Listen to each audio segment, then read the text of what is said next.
जीवन में एक दिन ऐसा आया जब उनके शरीर से जीवात्मा निकल गई तो उनका शरीर का कोई कीमत नहीं रहा, उनके शरीर की कोई वैल्यू नहीं रही।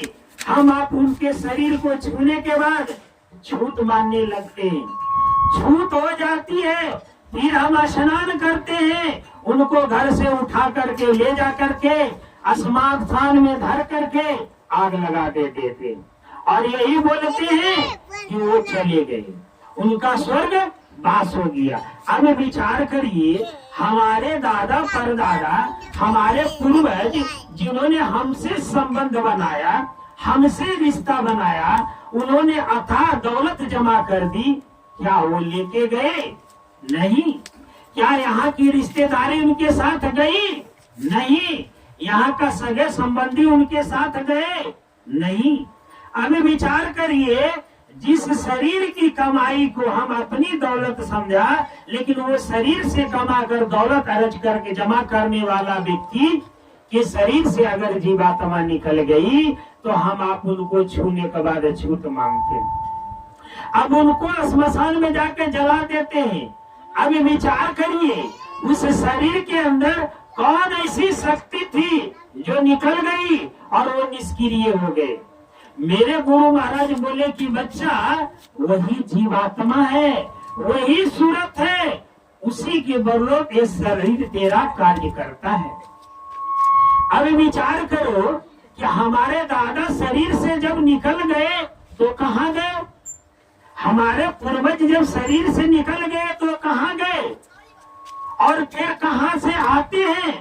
मेरे मालिक कहते हैं कि दुनिया का चक्र है, ये संसार का नियम है, जो ये संसार में तुमको मिलेगा एक दिन वो तुमसे छूट जाएगा, तुमको छोड़ के जाना पड़ेगा, वो तुम्हारे साथ बरकरार रहने वाला नहीं है।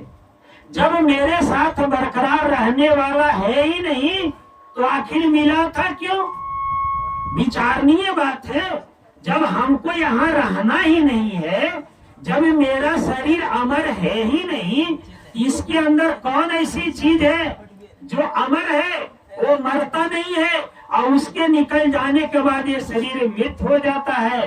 मेरे मालिक समझाते हैं कि देखो बच्चा, उसी का नाम सूरत है, वही जीवात्मा है, वही रूह है, वही प्राण है।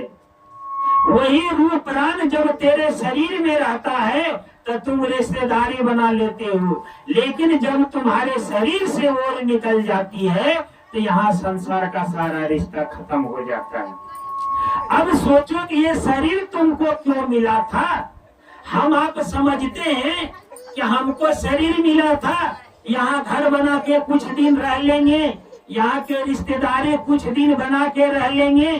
तो विचार करिए, 84 लाख जोनियां भटकने के बाद हमको आपको मनुष्य तन मिला।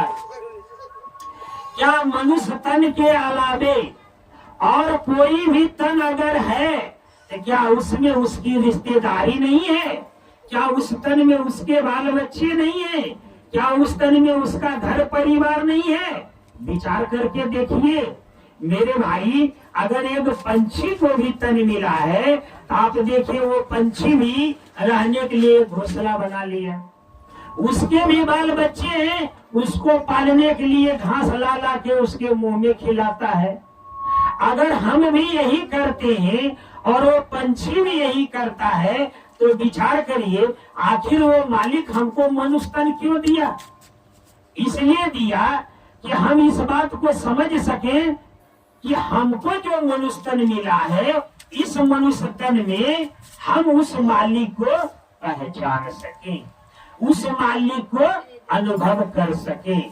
जैसे देखिए, अगर कोई पशु तन है, कोई पंछी तन है, तो संतों महात्मा की बात को नहीं समझ पाएंगे, संतों महात्मा की बात को अनुभव नहीं कर पाएंगे।